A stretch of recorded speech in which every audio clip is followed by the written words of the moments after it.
O Instituto. Stephen King. Narração: Dani Bernardo. O Homem com Ceceio. 1. Em uma manhã fresca de outubro, uns 3 meses depois, Tim Jameson caminhou pela entrada do lugar que era conhecido como Fazenda Catawba Hill até a rodovia estadual 12A da Carolina do Sul. A caminhada levou um tempo. O percurso tinha quase 800 metros. Ele gostava de brincar com Andy que, se fosse mais longa, eles poderiam ter batizado de rodovia estadual 12B da Carolina do Sul. Ele estava usando uma calça jeans surrada, sapatos sujos de hoje adiante e um moletom tão grande que ia até as coxas. Tinha sido um presente de Luke, comprado na internet. Na frente havia 2 palavras em dourado: o Webster. Tim não conheceu Avery Dixon, mas ficou feliz em usar o moletom. Seu rosto estava bem bronzeado. Catawba não era uma fazenda de verdade havia 10 anos, mas ainda havia meio hectare de jardim atrás do celeiro e aquela era a temporada de colheita. Ele chegou à caixa de correspondência, abriu-a, começou a catar o lixo de sempre, parecia que ninguém recebia mais correspondência de verdade e parou. Seu estômago, que estava bem na caminhada até ali, pareceu se contrair. Havia um carro se aproximando, desacelerando e encostando. Não havia nada de especial nele.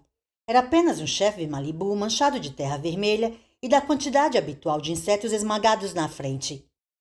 Não era um dos vizinhos. Ele conhecia todos os veículos, mas podia ser um vendedor ou alguém perdido e precisando de ajuda. Só que não era. Tim não sabia quem era o homem por trás do volante. Só que ele, Tim, o estava esperando. E ali estava ele. Tim fechou a caixa de correspondência e botou uma das mãos para trás, como se para puxar o cinto. O cinto estava no lugar e a arma também. Uma Glock que já tinha sido propriedade de um policial ruivo chamado Thurgood Faraday. O homem desligou o motor e saltou. Estava usando uma calça jeans bem mais nova do que a de Tim. Ainda tinha as marcas das dobras da loja e uma camisa branca abotoada até o pescoço. O rosto era ao mesmo tempo bonito e comum, uma contradição que parecia impossível até você encontrar um cara como aquele. Os olhos eram azuis. O cabelo era do tom nórdico de louro que parecia quase branco. Na verdade, ele era bem parecido com o que a falecida Julia Shakespeare imaginara. Deu bom dia a Tim, que retribuiu o cumprimento ainda com as mãos nas costas. Você é Tim Jameson. O visitante esticou a mão. Tim olhou, mas não a apertou. Sou. E quem seria você? O homem louro sorriu. Vamos dizer que sou William Smith. Esse é o nome que está na minha habilitação. Smith não foi o problema, nem William. Mas a habilitação saiu como habilitafão. Um ceceio leve. Pode me chamar de Bill. O que posso fazer por você, Sr. Smith? O homem que se apresentou como Bill Smith, um nome tão anônimo quanto o sedã, apertou os olhos para o sol da manhã com um sorriso leve, como se estivesse considerando várias respostas possíveis para a pergunta de Tim, todas agradáveis. Em seguida, olhou para ele. O sorriso ainda estava na boca, mas seus olhos estavam frios. Nós poderíamos ficar enrolando, mas sei que você tem um dia ocupado pela frente, então não vou gastar seu tempo mais do que o necessário.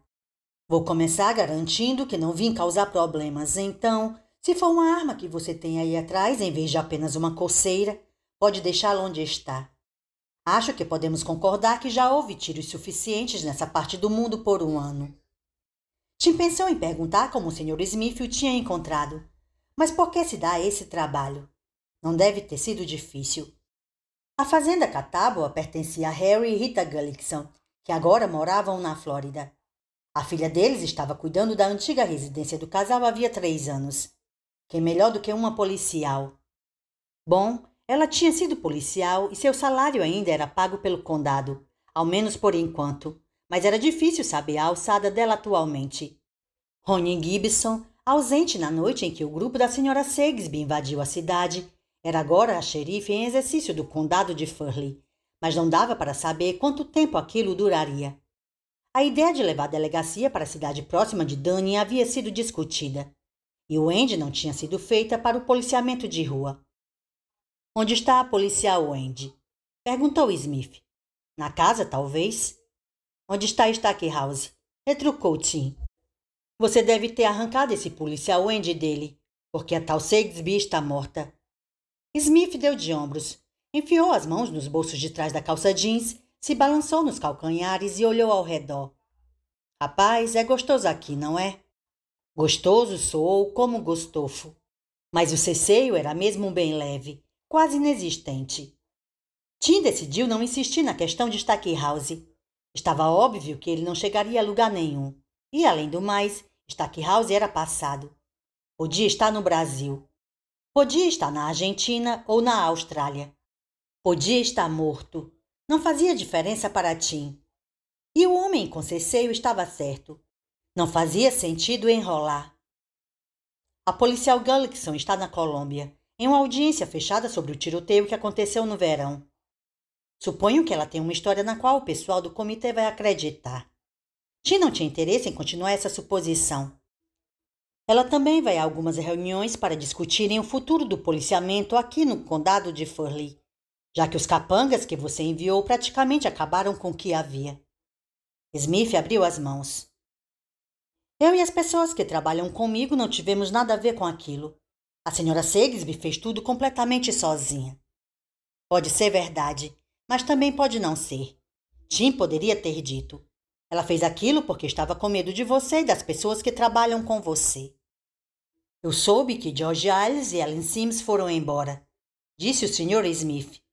Sims saiu como Sims. O jovem Sr. Iles para a casa de um tio na Califórnia. A senhorita Sims para os avós em Delaware. Tim não sabia onde o homem com ceceio conseguira as informações. Norbert Hollister tinha sumido, deixando o Dupree Motel fechado com uma placa de vende-se na frente que provavelmente ficaria ali por muito tempo. Mas as informações estavam certas. Tim nunca esperou passar desapercebido. Seria ingenuidade. Mas não estava gostando do tamanho do conhecimento do Sr. Smith sobre as crianças. Isso quer dizer que Nicholas Wilson e Kalisha Benson ainda estão aqui. E Luke Ellis, claro. O sorriso reapareceu, mas apertado agora. O responsável por toda a nossa infelicidade. O que você quer, Sr. Smith? Muito pouco, na verdade. Vamos chegar lá. Enquanto isso, eu gostaria de fazer um elogio. Não apenas a sua coragem, que tornou-se evidente na noite em que você invadiu o instituto praticamente sozinho, mas no cuidado que você e a policial Wendy demonstraram ter depois. Você os está enviando aos poucos, não é? Ailes primeiro, um mês depois de voltar à Carolina do Sul. A garota Sims 2 semanas depois. Ambos com histórias sobre terem sido sequestrados por motivo desconhecido, mantidos em cativeiro por tempo indeterminado em um local desconhecido e depois libertados. Também por motivos desconhecidos. Você e a policial Wendy conseguiram arranjar tudo isso enquanto deviam também estar sob um certo escrutínio. Como você sabe de tudo isso? Foi a vez de o homem com ceceio ignorar a pergunta, mas tudo bem. Tim achava que pelo menos uma parte daquelas informações tinha saído direto dos jornais e da internet. O retorno de crianças sequestradas sempre era notícia. Quando vai ser a vez de Wilson e Benson? Tim refletiu e decidiu responder. Nick vai na sexta, para a casa dos tios, em Nevada. O irmão dele já está lá. Nick não está muito contente em ir, mas entende que não pode ficar aqui. Kalisha vai ficar mais 1 ou 2 semanas. Ela tem uma irmã 12 anos mais velha em Houston e está ansiosa para esse reencontro. Isso era ao mesmo tempo verdade e mentira. Como os outros, Kalisha estava sofrendo de transtorno de estresse pós-traumático. E as histórias deles vão resistir ao escrutínio da polícia? Vão. São histórias bem simples e todos têm medo do que poderia acontecer se falassem a verdade. Tim fez uma pausa. Não que alguém fosse acreditar. E o jovem Sr. Ellis? O que vai acontecer com ele? Luke vai ficar comigo. Ele não tem família próxima e nem para onde ir. Já voltou aos estudos. Estudar o acalma. O garoto está de luto, Sr. Smith. Luto pelos pais. Luto pelos amigos. Ele fez uma pausa e lançou um olhar intenso para o homem louro. Desconfio que também esteja de luto pela infância que seu pessoal roubou dele. Ele esperou que Smith respondesse a isso, mas só houve silêncio e Tim prosseguiu. Em algum momento, se conseguirmos elaborar uma história razoavelmente sólida, ele vai retomar de onde parou. Matrícula dupla na Emerson College do MIT. Ele é um garoto muito inteligente. Como você muito bem sabe, não precisou acrescentar. Sr. Smith, você sequer se importa? Não muito, disse Smith. Ele pegou um maço de American Spirit do bolso no peito. Cigarro? Tim balançou a cabeça. Eu raramente fumo, disse o Sr. Smith, mas estou fazendo terapia de fonoaudiologia para o ceceio e me permito um como recompensa quando consigo controlar em uma conversa, principalmente uma longa e bem intensa, como a nossa. Você reparou que eu tenho um ceceio? É bem leve. O Sr. Smith assentiu, parecendo satisfeito, e acendeu o cigarro.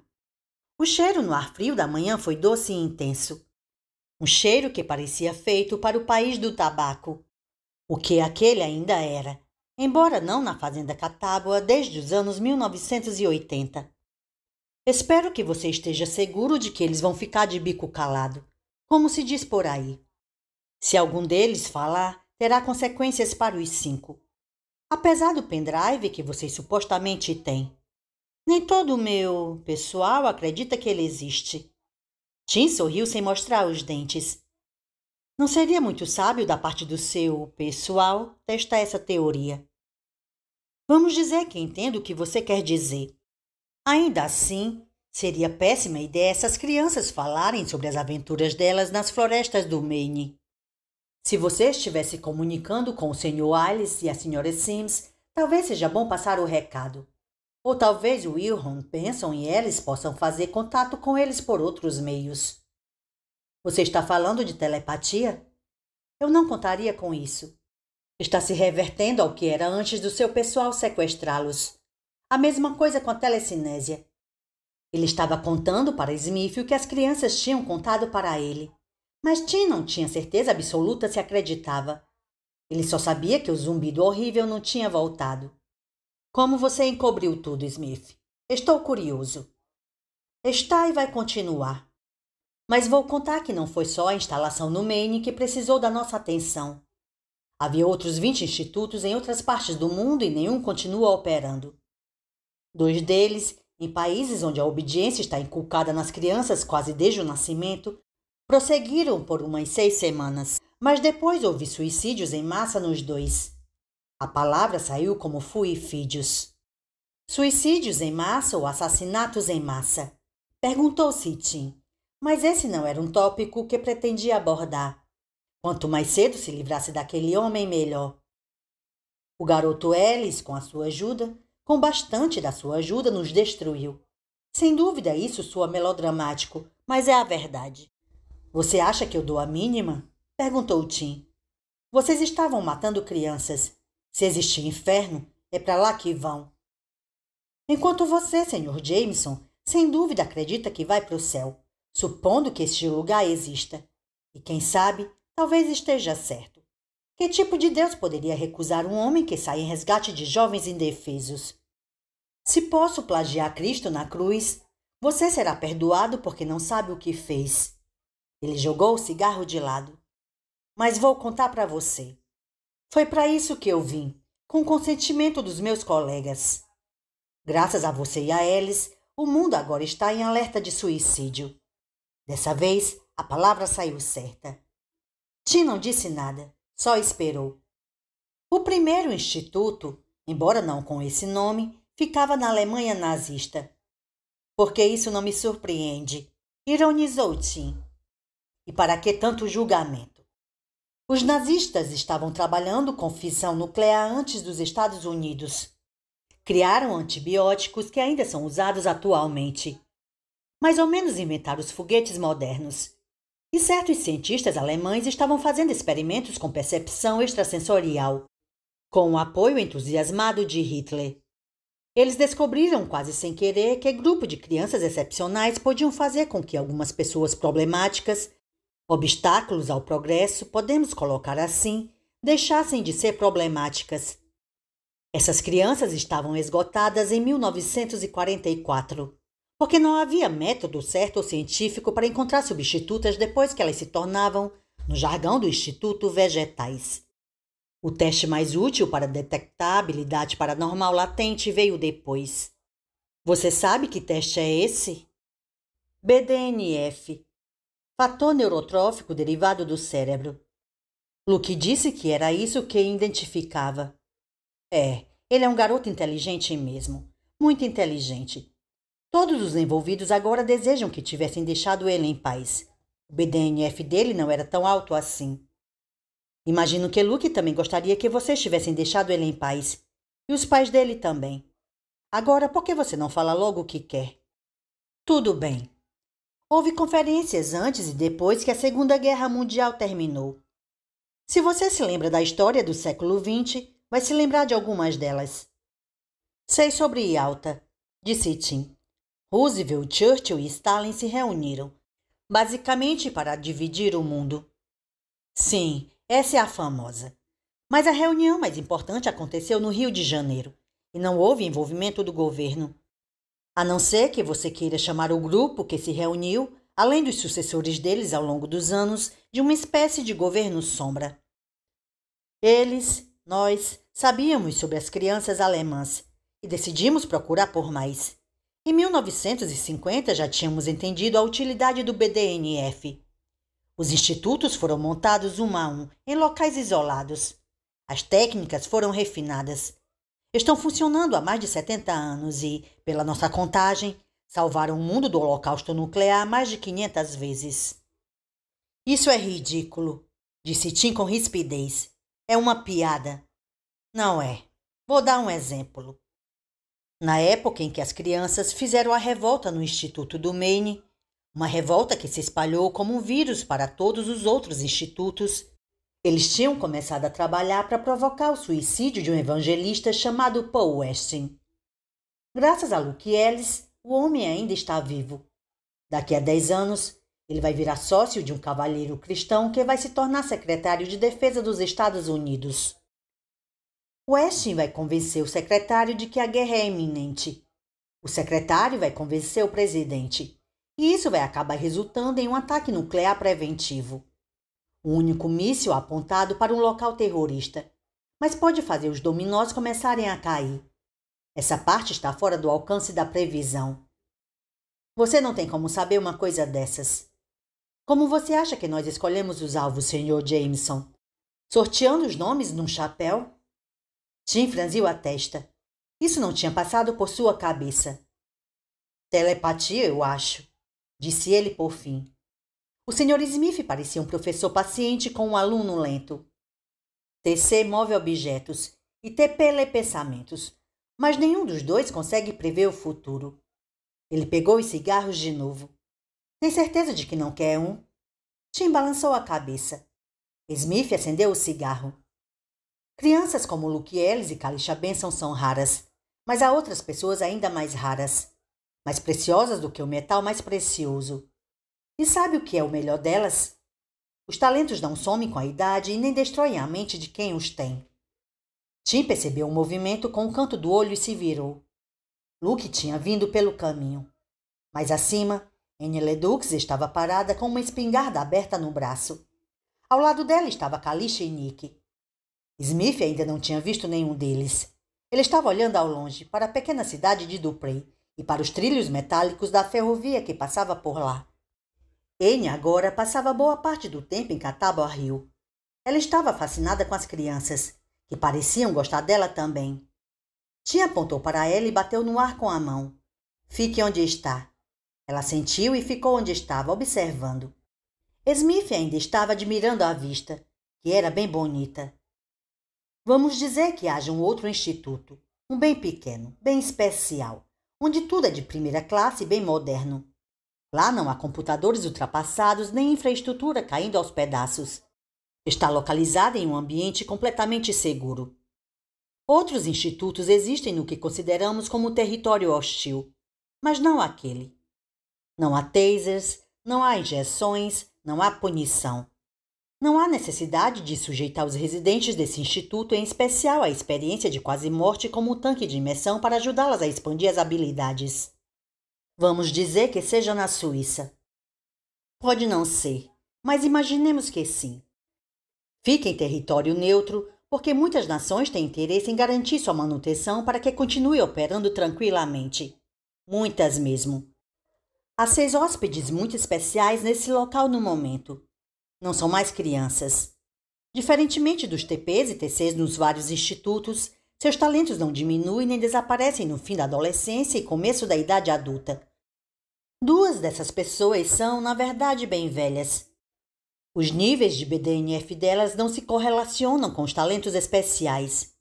Elas são únicas nesse sentido e, por isso mesmo, muito difíceis de encontrar.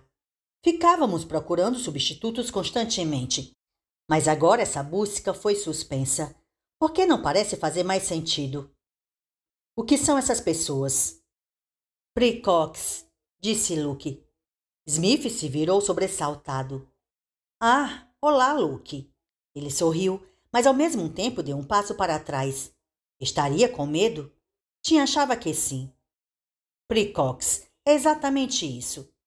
Do que você está falando? Perguntou Tim. Precognição, esclareceu Luke. Pessoas que conseguem ver o futuro. Você está brincando, né? Não, e nem ele, disse Smith. Pode-se chamar esses 6 de nossa linha ADA. Um acrônimo esquecido da Guerra Fria que queria dizer alerta distante antecipado. Ou, se você quiser ser mais atual, eles são os nossos drones, que voam para o futuro e marcam os lugares onde os grandes conflitos vão ocorrer. Nós nos concentramos apenas nos grandes. O mundo sobreviveu porque pudemos tomar essas medidas proativas. Milhares de crianças morreram nesse processo, mas bilhões de crianças foram salvas. Ele se virou para Luke e sorriu. Claro que você entendeu. É uma dedução bem simples. Eu soube também que você é fera na matemática e sei que consegue ver o custo-benefício. Pode não gostar, mas vê. Anne e seus 2 acompanhantes começaram a descer a colina, mas dessa vez Tim não se deu ao trabalho de mandar que voltassem. Estava atordoado demais pelo que estava ouvindo. Acredito em telepatia e acredito em telecinésia, mas precognição? Isso não é ciência, é coisa de circo. Garanto que não é, disse Smith. Nossos precogs encontraram os alvos. Os TCs e os TPs, trabalhando em grupos para aumentar o poder, os eliminavam. Precognição existe, Tim, disse Luke baixinho. Eu sabia, antes mesmo de sair do instituto, que só podia ser isso. Tenho quase certeza que Avery também. Não tinha mais nenhuma possibilidade que fizesse sentido. Andei lendo sobre o assunto desde que chegamos aqui. Tudo o que consegui encontrar. As estatísticas são irrefutáveis. Kalisha e Nick se juntaram a Luke. Eles olharam com curiosidade para o homem louro que se apresentou como Bill Smith, mas nenhum dos 2 falou. Anne ficou parada atrás deles. Estava usando o poncho, apesar de o dia estar quente, e parecia mais uma pistoleira mexicana do que nunca. Seus olhos estavam brilhantes e alertas. As crianças a tornaram diferente. Tim não achava que tinha sido poder. No longo prazo, isso só piorava a pessoa. Achava que era efeito do companheirismo, ou talvez o fato de que as crianças a aceitavam exatamente como ela era. Fosse qual fosse o motivo, ele estava feliz por ela. Está vendo? Disse Smith. Confirmado pelo seu gênio residente aqui. Nossos 6 precogs, e por um tempo foram 8 e, uma época, nos anos 70, ficaram só 4, uma época bem assustadora, eles procuram constantemente indivíduos que chamamos de dobradiças. São os pontos de articulação nos quais a porta da extinção humana pode se abrir.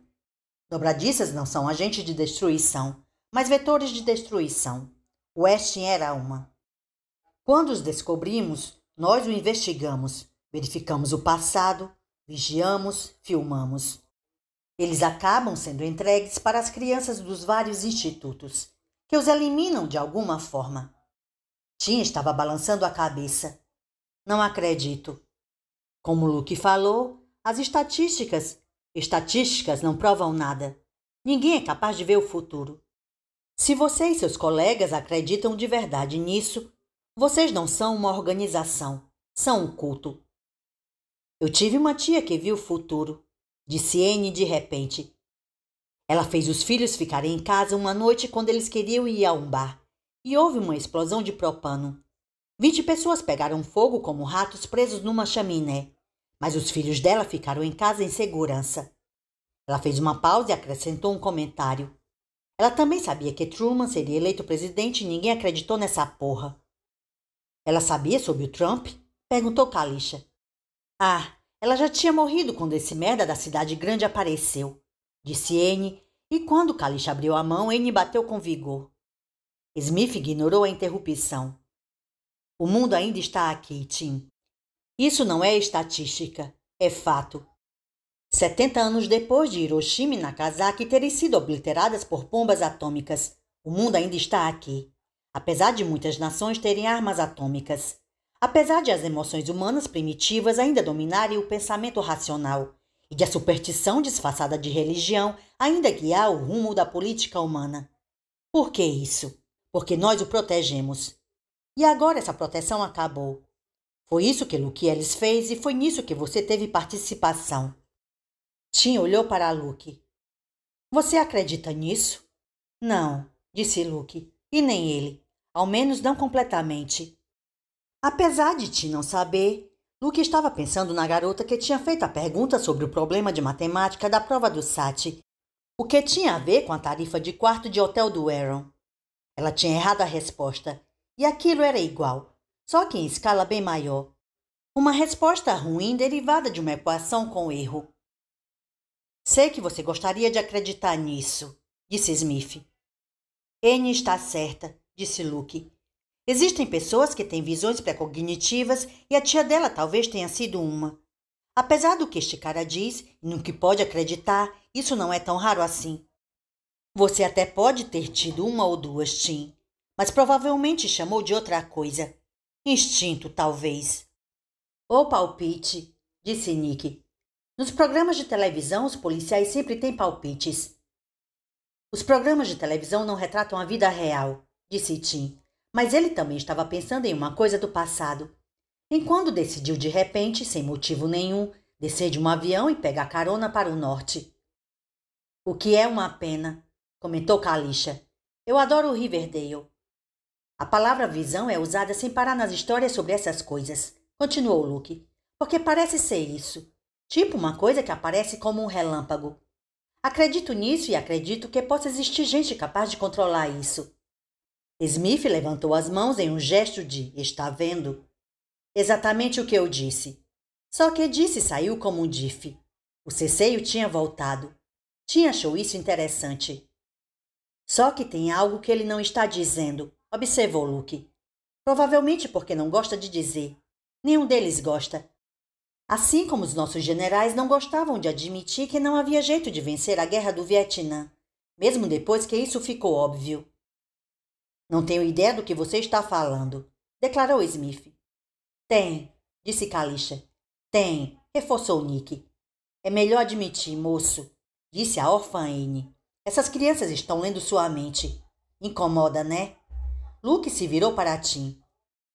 Quando tive certeza de que devia ser precognição que guiava isso tudo e tive acesso a um computador de verdade, um que não precisamos de fichas para usar, é o que ele quer dizer, observou Kalisha. Luke a cutucou. Cala a boca um minuto, tá? Nick sorriu. Cuidado, chá. O Luke está ficando irritadinho. Ela riu, Smith não. O controle dele sobre aquela conversa tinha se perdido com a chegada das crianças e sua expressão, de boca apertada e testa franzida, dizia que não era uma sensação a que estava acostumado. Quando tive acesso a um computador de verdade, continuou Luke, fiz uma distribuição de Bernoulli. Você sabe o que é isso, Sr. Smith? O homem louro fez que não com a cabeça. Sabe sim, disse Kalisha. Seus olhos brilhavam. Sabe, confirmou Nick, e não gosta. Essa distribuição aí não é amiga dele. O Bernoulli é um jeito preciso de expressar probabilidade, disse Luke. É baseado na ideia de que há dois resultados possíveis para certos eventos empíricos. Tipo jogar uma moeda para o alto ou o time vencedor de um jogo de futebol americano. Os resultados podem ser expressos como P para um resultado positivo e N para um resultado negativo. Não vou entediar vocês com os detalhes, mas você acaba com um resultado com valor booleano que expressa claramente a diferença entre eventos aleatórios e não aleatórios. Tá, mas não precisa entediar a gente com as coisas fáceis, disse Nick. Só vá direto ao ponto. Jogar uma moeda é aleatório. Placares de futebol americano parecem aleatórios se você pegar uma pequena amostra, mas se pegar uma maior, fica claro que não são, porque tem outros fatores envolvidos. Aí vira uma situação de probabilidade e, se a probabilidade de A é maior do que a probabilidade de B, na maioria dos casos é A que vai acontecer. Quem já fez apostas em eventos esportivos sabe disso, né? Claro, disse Tim. Dá para ver no jornal as probabilidades de vitória e a divisão de pontos com mais chances de acontecer. Luke assentiu. É bem simples, na verdade. E quando você aplica o Bernoulli às estatísticas de precognição, uma tendência interessante aparece. N. Quanto tempo depois que a sua tia teve o palpite de que devia deixar os filhos em casa, o incêndio aconteceu? Foi na mesma noite, respondeu N. Luke pareceu satisfeito. É o exemplo perfeito. A distribuição Bernoulli que fiz mostra que os lampejos precognitivos, ou visões se vocês preferirem, costumam ser mais precisos quando o evento previsto está a horas de acontecer. Quando o intervalo entre a previsão e o evento previsto se torna maior, a probabilidade de a previsão se realizar começa a declinar. Quando o intervalo passa a ser de semanas, praticamente muda e o P se torna um N. Ele voltou a atenção para o homem louro.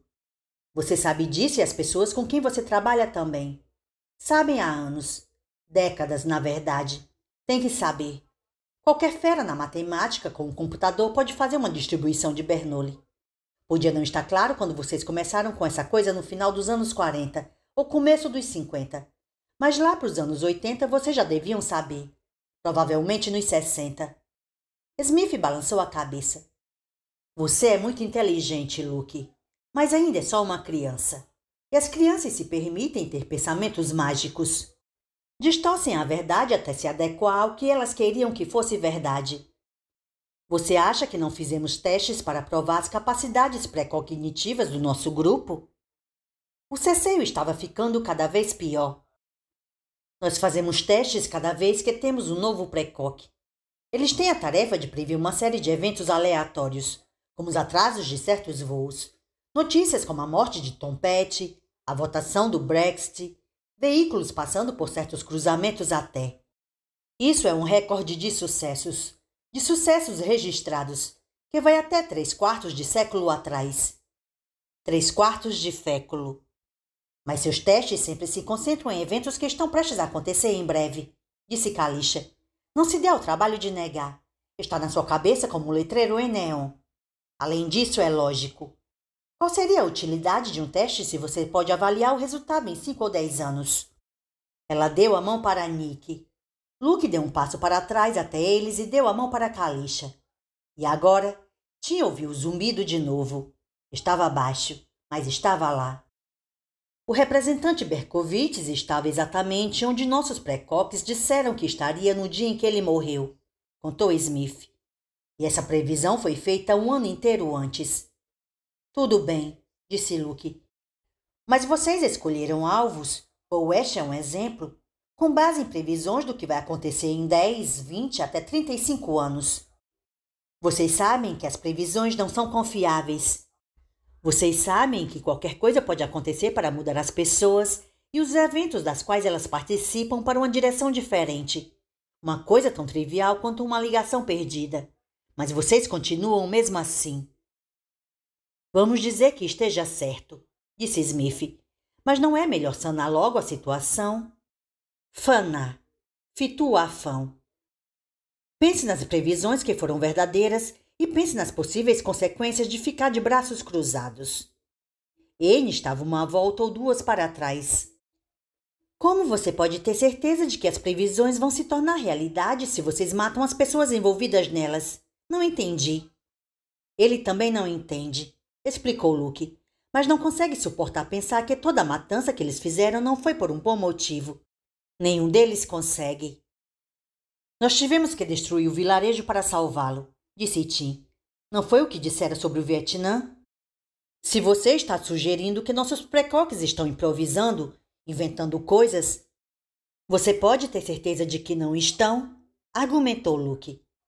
Talvez não de forma consciente, mas a vida deles é boa lá, não é? Confortável. Bem diferente das nossas no instituto. E talvez as previsões sejam genuínas na ocasião em que são feitas. Continua não levando em conta os fatores aleatórios. Nem Deus, disse Kalisha de repente. Smith, que estava brincando de Deus havia muito tempo, abriu um sorriso irônico ao ouvir isso. Você entende o que estou dizendo? Sei que entende. Tem variáveis demais, disse Luke. Smith ficou em silêncio por um momento, observando a vista, e disse: Sim, nós temos matemáticos, e sim, a distribuição Bernoulli apareceu em relatórios e discussões. Há anos agora, na verdade. Então, vamos dizer que você esteja certo. Vamos dizer que nossa rede de instituto não tenha salvado o mundo da destruição nuclear 500 vezes. E se foram só 50? Ou 5? Não valeria a pena mesmo assim? Não, disse Tim bem baixinho. Smith olhou para ele como se ele fosse insano.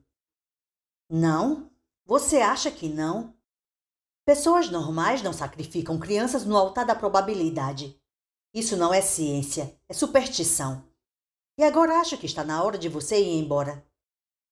Nós vamos reconstruir, disse Smith. Se houver tempo, claro. Com o mundo indo ladeira abaixo como um triciclo de criança sem ninguém guiando. Eu também vim dizer isso e vim dar um aviso. Nada de entrevistas. Nada de artigos. Nada de postagens no Facebook e no Twitter. Esse tipo de história seria motivo de piada para a maioria das pessoas, de qualquer modo. Mas seria levado muito a sério por nós. Se vocês querem garantir sua sobrevivência, fiquem calados. O zumbido estava ficando mais alto, e quando Smith tirou o maço de cigarros do bolso, a mão estava tremendo. O homem que tinha saído daquele Chevy ordinário era confiante e estava no comando. Estava acostumado a dar ordens e que as obedecessem na mesma hora. O que estava ali agora, o que tinha o ceceio carregado e manchas de suor aumentando nas axilas da camisa, não era o mesmo homem. Acho melhor você ir embora, filho, aconselhou Anne baixinho, talvez até com gentileza. O maço de cigarro caiu da mão de Smith. Quando ele se inclinou para pegá-lo, saiu deslizando, apesar de não haver vento. Fumar faz mal, disse Luke. Não precisa ser precoce para saber o que vai acontecer se você não parar. Os limpadores de para-brisa do Malibu começaram a funcionar. Os faróis se acenderam. Eu iria, disse Tim, enquanto você ainda pode. Você está puto com o jeito como as coisas se desenrolaram, mas não faz ideia do quanto essas crianças estão putas. Elas estavam no marco zero. Smith foi até o carro e abriu a porta. Ele apontou para Luke. Você pode acreditar no que quiser, disse ele. Nós todos fazemos isso, jovem Sr. Ellis. Você vai descobrir isso sozinho com o tempo, e para sua tristeza. Ele foi embora, os pneus de trás do carro levantando uma nuvem de poeira que foi na direção de Tim e dos outros, mas desviou como se soprada por uma corrente de ar que nenhum deles sentiu. Luke sorriu, pensando que George não poderia ter feito melhor. Teria sido melhor a gente se livrar dele, disse Anne com praticidade. Tem espaço suficiente para um corpo lá no final do jardim. Luke suspirou e balançou a cabeça. Tem outros. Ele é só o cara da frente. Além do mais, observou Kalisha, isso nos faria ser igual a eles. Mesmo assim, disse Nick com uma expressão distraída. Ele não disse mais nada, mas Tim não precisava ler mentes para saber o resto do pensamento dele. Teria sido ótimo. 2. Tim esperava que o Andy voltasse de Colômbia para jantar, mas ela ligou e disse que teria que ficar. Mais uma reunião sobre o futuro da força policial do condado de Furley tinha sido marcada para a manhã seguinte. Meu Deus, isso não vai acabar nunca? Perguntou Tim. Tenho quase certeza de que essa vai ser a última reunião. É uma situação complicada, sabe? E a burocracia torna tudo pior. Tudo bem aí? Tudo ótimo, disse Tim, e esperava que fosse verdade. Ele fez uma panela grande de espaguete para o jantar. Luke preparou um molho à bolonhesa. Kalish e Nick fizeram juntos uma salada. Anne tinha sumido, como fazia com frequência. Eles comeram bem. Houve uma conversa divertida e uma boa quantidade de gargalhadas. Quando Tim estava tirando uma torta peperi de farm da geladeira, segurando-a como um garçom de ópera cômica, ele viu que Kalish estava chorando. Nick e Luke tinham passado os braços em volta dela, mas não estavam dizendo nenhuma palavra de consolo. Ao menos não que Tim pudesse ouvir. Eles pareciam pensativos, introspectivos. Com ela, mas talvez não completamente com ela. Talvez perdidos em suas próprias questões. Tim botou a torta na mesa. O que houve, cá? Sei que eles sabem, mas eu não. Ajuda o irmão aqui. E se ele estiver certo? E se aquele homem estiver certo e o Luke estiver errado? E se o mundo acabar em 3 anos ou em 3 meses? Porque nós não estamos lá para proteger ele. Eu não estou errado, disse Luke. Eles têm matemáticos, mas eu sou melhor. Não é me gabar se é verdade. E o que ele disse sobre mim, sabe? Aquela coisa de pensamento mágico, é verdade sobre eles também. Eles não suportam pensar que estão enganados. Você não tem certeza, gritou ela. Consigo ouvir na sua cabeça, Luke. Você ainda não tem certeza. Luke não negou isso, apenas olhou para o prato. Kalish olhou para Tim. E se eles só estiverem certos uma vez? Vai ser culpa nossa. Tim hesitou.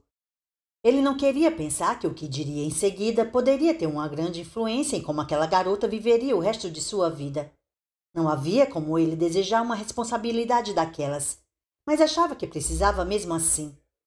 Os garotos também estavam ouvindo e esperando. Ele não tinha poderes paranormais, mas havia um poder que ele tinha. Ele era grande, o adulto. Eles queriam que ele dissesse que o monstro embaixo da cama não era real. Não é culpa de vocês. Não é culpa de nenhum de vocês. O sujeito não veio avisar vocês para ficarem calados. Ele veio para envenenar suas vidas. Não deixe que ele faça isso, Kalisha. Não deixem, nenhum de vocês. Como espécie, fomos feitos para fazer uma coisa acima de todas as outras. E vocês fizeram exatamente isso. Ele esticou as 2 mãos e limpou as lágrimas das bochechas de Kalisha. Vocês sobreviveram. Vocês usaram seu amor e sua inteligência e sobreviveram. Agora, vamos comer a torta. 3. A sexta-feira chegou e era o dia de Nick ir embora. Tim e o Andy ficaram com Luke, vendo Nick e Kalisha andarem pelo caminho abraçados. O Andy o levaria até a rodoviária em Brunswick, mas os 3 que ficaram para trás entenderam que os 2 precisavam e mereciam um tempo a mais juntos primeiro, para se despedirem. Vamos repassar tudo, disse Tim 1 hora antes, depois de um almoço em que Nick e Kalisha não comeram muito. Tim e Nick tinham ido para o degrau de trás da casa enquanto Luke e Kalisha lavavam a pouca louça. Não precisa, disse Nick. Estou bem, cara, de verdade. Mesmo assim, disse Tim, é importante. De Brunswick para Chicago, né? É, o ônibus sai às 7h15 da noite. Com quem você vai falar no ônibus? Ninguém. Não vou chamar atenção. E quando você chegar lá? Vou ligar para o meu tio Fred do Navy Pier, porque foi lá que os sequestradores me deixaram. O mesmo lugar onde deixaram George e Ellen. Mas você não sabe disso. Não. Você conhece George e Ellen? Nunca ouvi falar deles. E quem foram as pessoas que te pegaram? Não sei. O que elas queriam? Não sei. É um mistério. Elas não me molestaram, não me fizeram perguntas. Eu não ouvi nenhuma outra criança. Não sei de nada. Quando a polícia me interrogar, não vou acrescentar nada. Isso mesmo. A polícia vai acabar desistindo e vou para Nevada viver feliz para sempre com meus tios e Bob. Bob era o irmão de Nick, que estava dormindo na casa de um amigo na noite em que ele fora levado. E quando você descobrir que seus pais estão mortos? Vai ser novidade para mim. Não se preocupe, eu vou chorar. Não vai ser difícil. E não vai ser mentira. Pode acreditar. Terminamos por aqui? Estamos quase. Primeiro, afrouxe as mãos um pouco. Tanto as que ficam na ponta dos seus braços quanto as da sua cabeça.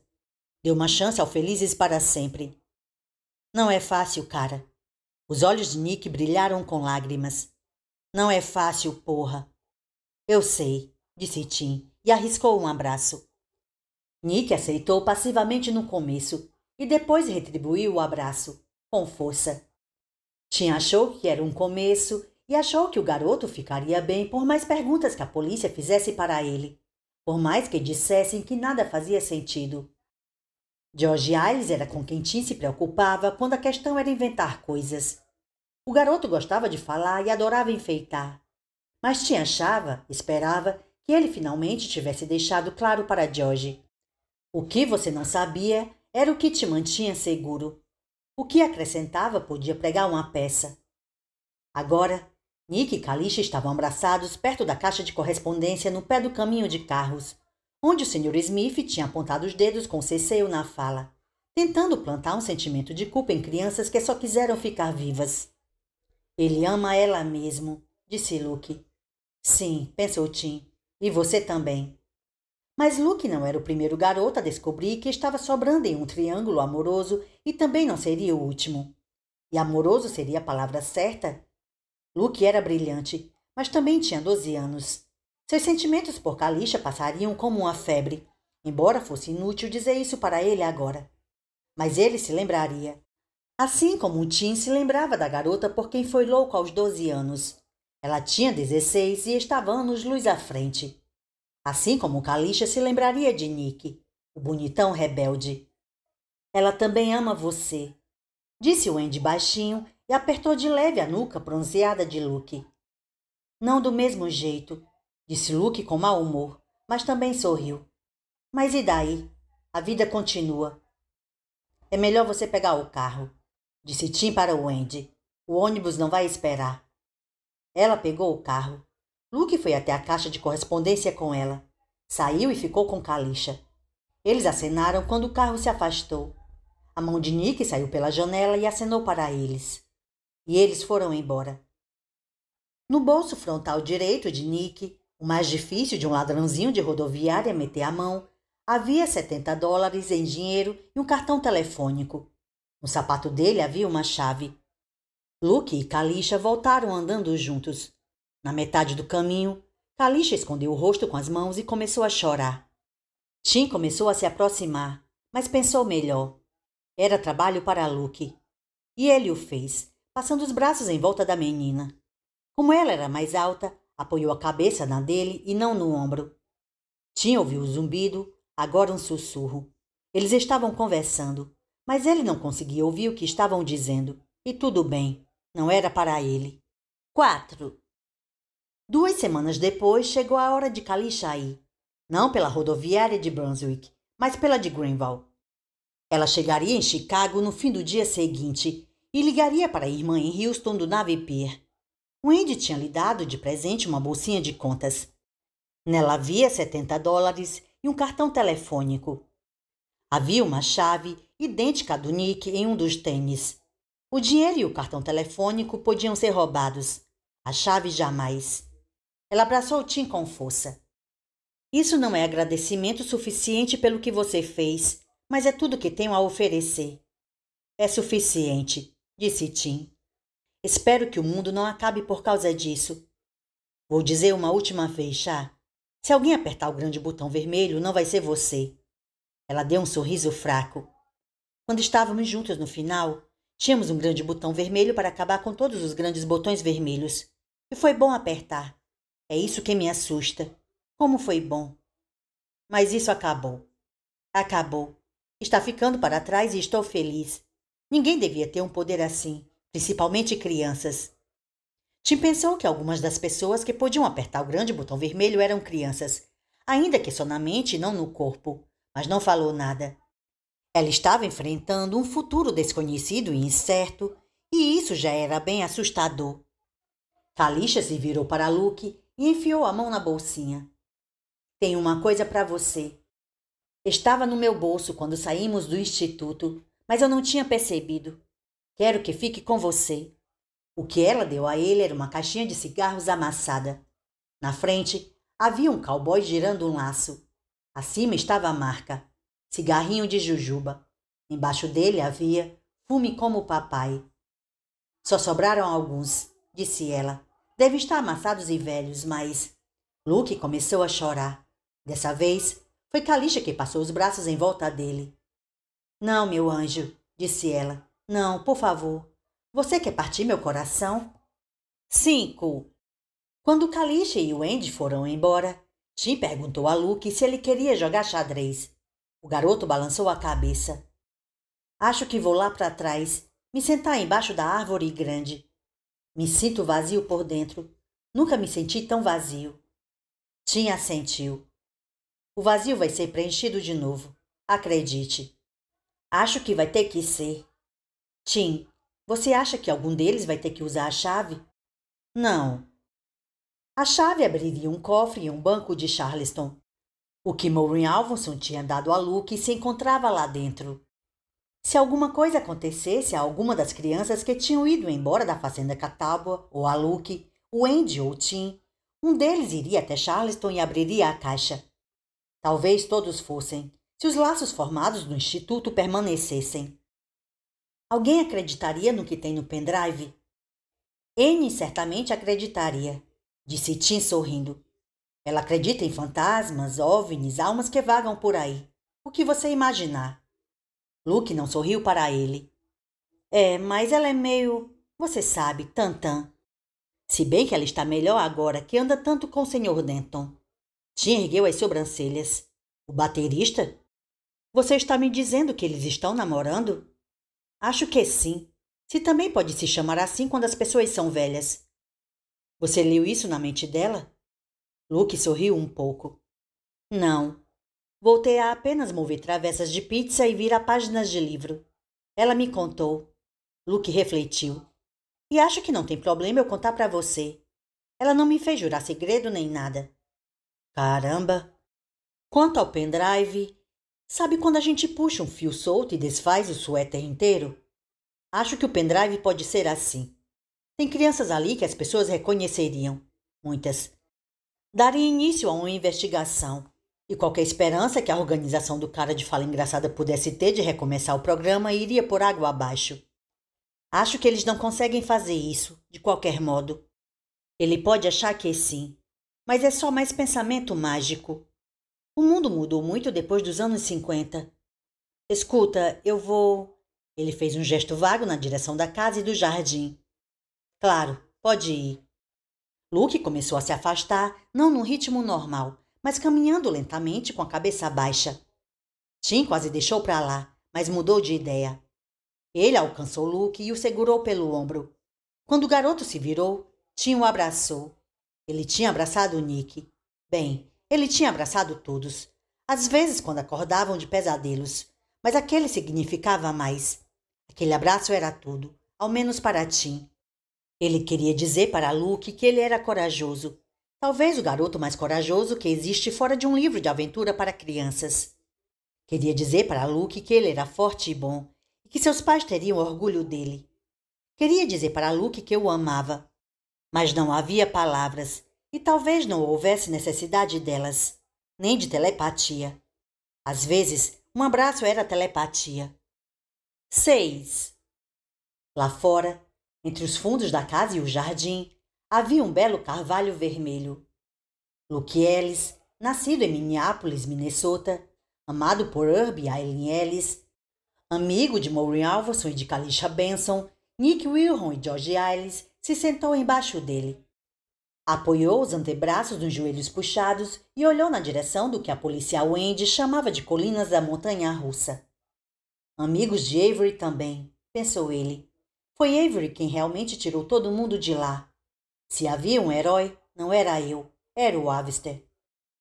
Luke tirou do bolso a caixa de cigarros amassada e pegou uma das jujubas. Pensou em quando viu Kalisha pela primeira vez, sentada no chão com um deles na boca.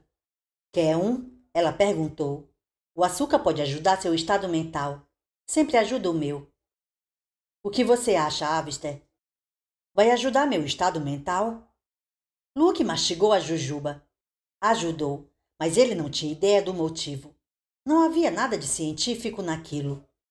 Ele olhou dentro do maço e viu mais 2 ou 3 jujubas.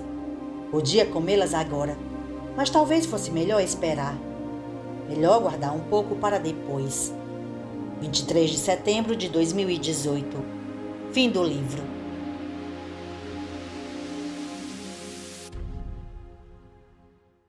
Oi, gente! Eu sou Dani Bernardo e acabamos mais uma leitura aqui no canal. O Instituto de Stephen King nos apresenta um livro que aborda temas como poder, corrupção, amizade e sacrifício, explorando as nuances emocionais e trazendo a complexidade humana para a história, que nos leva a questionar a ética e a moralidade por trás das práticas do Instituto, que parece ter como lema o fim justifica os meios, né? Aqui a atmosfera do terror está no cenário opressivo e nas experiências traumáticas das crianças, que deixa o leitor muito envolvido com os personagens, que são extremamente cativantes. Além de que os personagens secundários são igualmente interessantes e bem desenvolvidos, nos fazendo torcer pela vitória dos mocinhos e pela derrota dos vilões. E eu costumo dizer que o King ele não erra quando trabalha com personagens infantis. Vou confessar para vocês que no penúltimo capítulo, teve uma parte da leitura que eu tive que refazer porque eu estava com a voz embargada, né? Porque o King faz com que a gente se envolva com os personagens e sinta a dor deles. Isso só mostra que foi mais um acerto. Eu amei o livro, gente. Espero que vocês tenham gostado. Vou passar agora a bola para vocês. Vocês nos comentários vão falar o que é que vocês acharam do livro, se vocês gostaram, se não gostaram. E só mais uma coisa, gente. Algumas pessoas vêm nos comentários perguntar e me pedir chave Pix para poder ajudar o canal. Então, quem puder e quiser ajudar o canal financeiramente, a gente tem a ferramenta Valeu Demais. Vocês também podem ajudar o canal comprando no meu link de associados da Amazon. Vocês não vão pagar nada além do valor das suas compras e vão estar ajudando o canal financeiramente. E eu vou deixar também a chave Pix na descrição de todos os vídeos agora. Qualquer valor é muito bem-vindo, tá, gente? E lembrando que a maior ajuda que vocês podem dar aqui para o canal é ouvindo os áudios, compartilhando, dando like e comentando. Isso ajuda demais a engajar o canal. E nós chegamos à marca de 1.500 inscritos, então eu só tenho a agradecer, gente. Muito obrigado a quem está comigo desde o começo, quem veio se juntando a essa jornada pelo meio do caminho e quem está chegando agora, seja muito bem-vindo à casa. Então é isso, gente. Se preparem para os novos livros que vêm aí, Cujo e Livros de Sangue, volume 1. Eu vou ficando por aqui. Um beijão e até a próxima.